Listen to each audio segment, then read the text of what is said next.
Right, so now we'll go through playing the game. So let's have a look here. This is your psychologist board. This has your actions that you can take. So there are 6 main actions that are available to you. Adjust perception, which is rotating these tiles. Organize thoughts, which is swapping 2 around. Leverage insight, which is your cards that you've got here.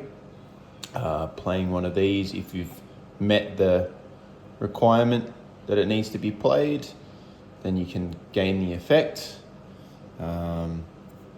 Or you can discard a number of them to do one of the discard effects.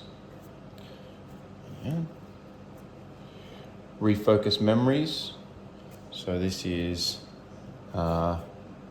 taking a certain pattern. So you've got your patterns here.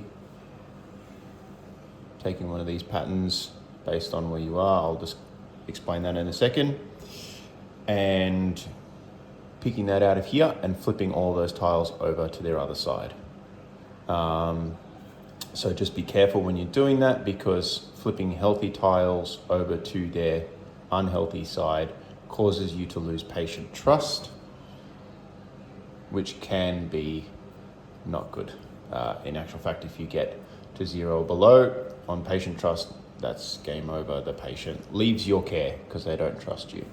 All right, so medication. So this is where this dice comes in.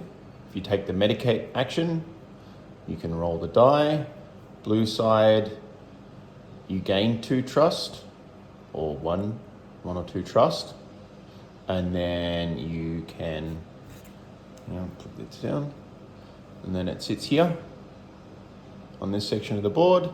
And the very next action you take, whether it's this turn or if this was the last thing you did in the turn, on the next turn it carries over, gets a benefit based on, or a detriment based on whether it's red or blue. So if it's blue, it's gain 2 trust and get a benefit on the next turn. If it's red, you lose 2 trust and 1 to 2 trust and gain a negative impact on your next turn.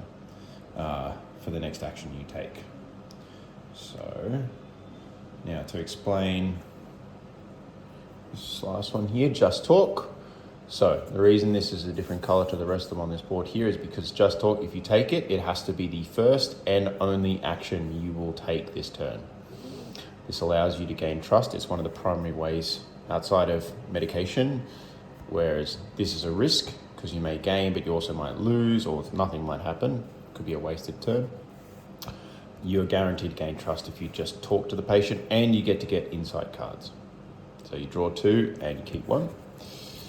But it is the only thing you can do.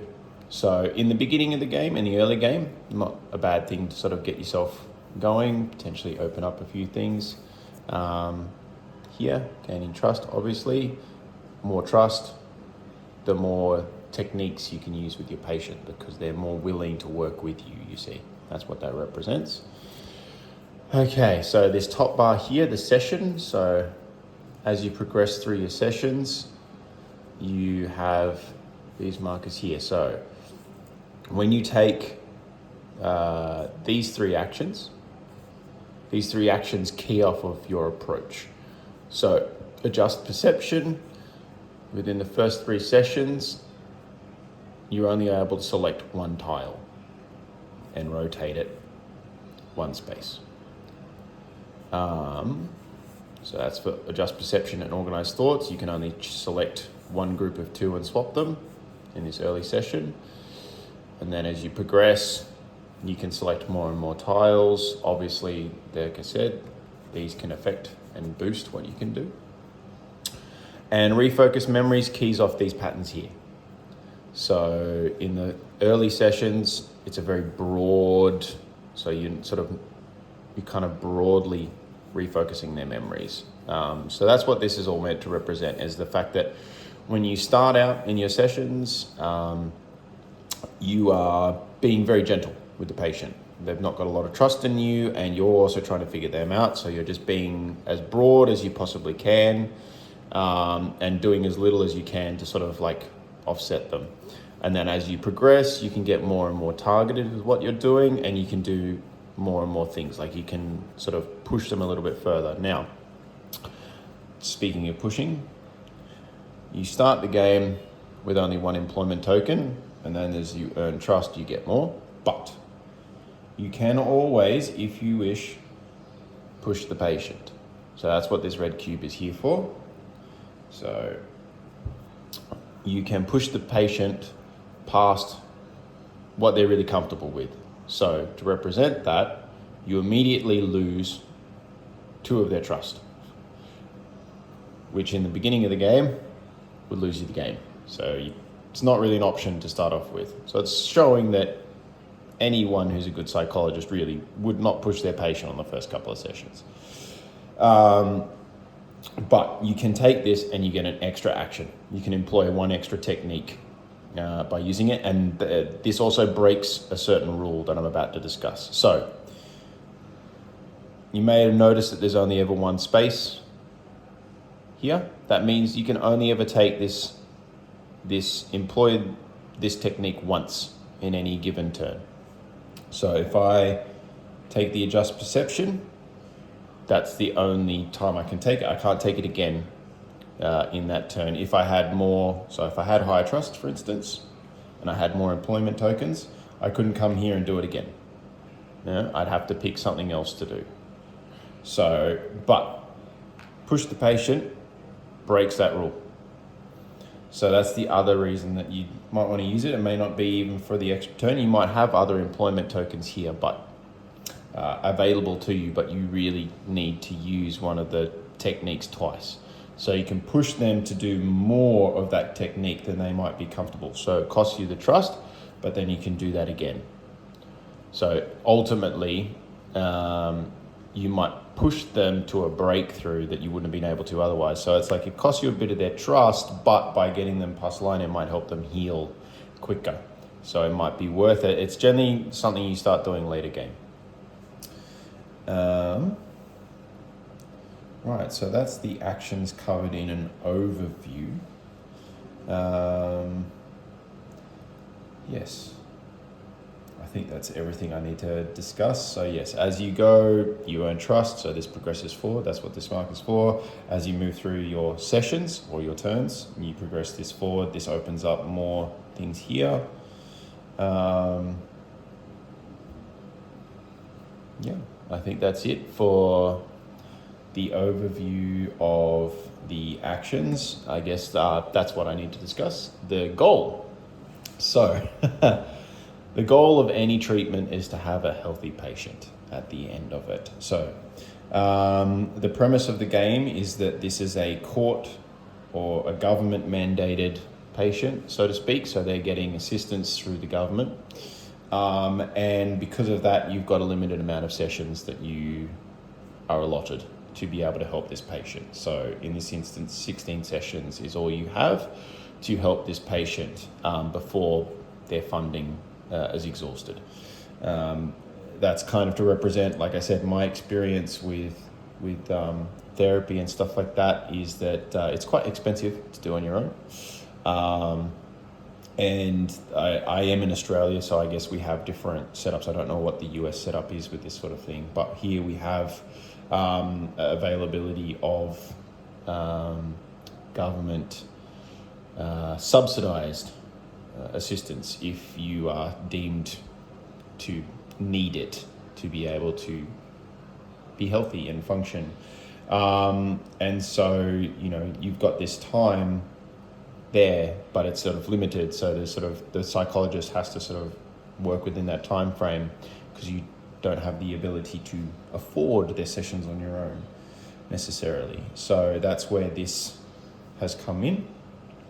So yeah, that's the limitation there. And the goal is to get this. So you want all of your tiles on the healthy side showing this completed image.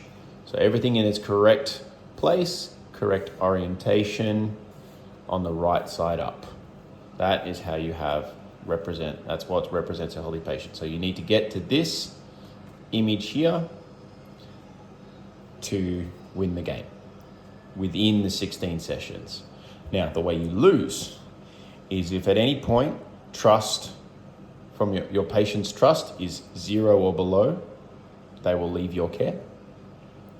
If at any point you have managed to fully traumatize them rather than help them, so if all of the mind tiles are on their unhealthy side, you lose the game, because it immediately zeroes out their trust in your ability to help them, and then you lose the game that way.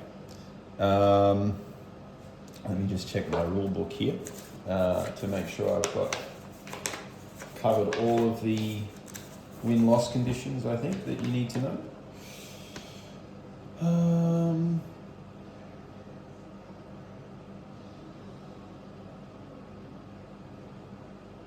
Yeah, so you could have, trust all the way up to here. And if you flip all their tiles to the unhealthy side, that's it. It immediately disappears and you lose.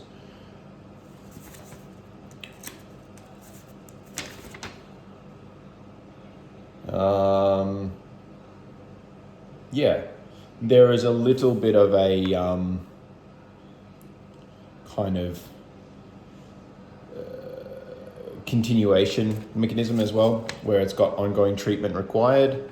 So in the sense that unsuccessful treatment happens, if you have 7 trust or more, so you've reached the end of 16 sessions, you haven't lost the game by losing their trust, and you've got 7 trust still there or more, you can continue to treat the patient. You petition for some more sessions. Everything resets except you get to go through your hand and the discard pile of insight cards and choose 2 that you wish to keep and start the game with. Instead of doing the random setup, you get to pick what you're starting with here for your insights, representing that, you weren't successful. This has kind of reset the patient's faith in you to a degree, but you've still got insights you gained, sort of specific insights you gained from helping them the first time. That might need some tweaking. It could be maybe a little bit more of a continuation where you just sort of petition for some extra sessions to get to the end of the game kind of thing. I'm not sure.